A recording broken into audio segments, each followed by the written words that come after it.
ন্যাড়া মাথা, গাল ভর্তি দাড়ি, মুখে জ্বলন্ত সিগারেট আর উদম বুকে আঁকা এক দানবীয় ট্যাটু। ঢাকাই সিনেমার জনপ্রিয় চকলেট বয় সিয়াম আহমেদকে এমন লুকে দেখার জন্য হয়তো আমরা কেউই প্রস্তুত ছিলাম না। নিজের নতুন সিনেমা রাক্ষসের এই ফার্স্ট লুক সামাজিক যোগাযোগ মাধ্যমে শেয়ার করার পর থেকেই নেট দুনিয়ায় শুরু হয়েছে তুমুল আলোচনা আর সমালোচনা।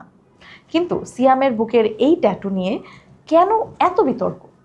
আসলেই কি এর পেছনে কোনো রহস্য আছে? ছবিগুলো প্রকাশের পর থেকেই নেটিজনদের একটি বড় অংশ ক্ষোভে ফেটে পড়েছেন।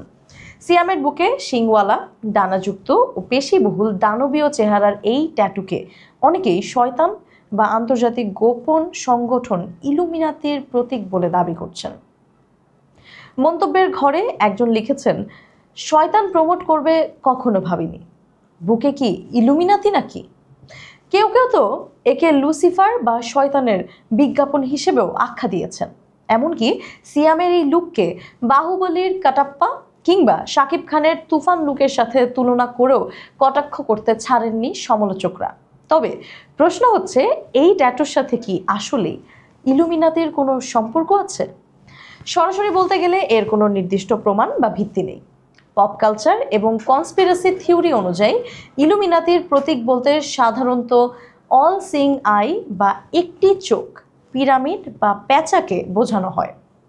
অন্যদিকে সিয়ামের বুকে থাকা ট্যাটুটি মূলত ডার্ক ফ্যান্টাসি বা গথিত আর্টের একটি সাধারণ দানবীয় অবয়ব।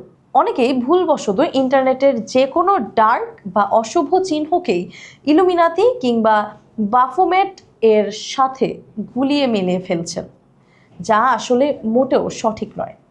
বাস্তবতা হলো, সিনেমায় কোনো চরিত্রকে যখন একটু বেশি হিংস্র, বিদ্রোহী, রহস্যময় বা রাফ অ্যান্ড টাফ হিসেবে পর্দায় উপস্থাপন করার প্রয়োজন হয়, তখন চরিত্রের মেকআপের অংশ হিসেবেই এই ধরনের ট্যাটু ব্যবহার করা হয়। এটি নিছকই রাক্ষস সিনেমার চরিত্রের প্রয়োজনের তৈরি করা একটি সাময়িক আর্টওয়ার্ক। এর সাথে কোনো গোপন সংঘের সম্পর্ক থাকার সম্ভাবনা নেই বললেই চলে। একজন জাত অভিনেতা হিসেবে সিয়াম আহমেদ যে চরিত্রের প্রয়োজনে নিজেকে ভেঙে নতুনভাবে গড়তে পারেন, এই ছবিগুলোই তার প্রমাণ।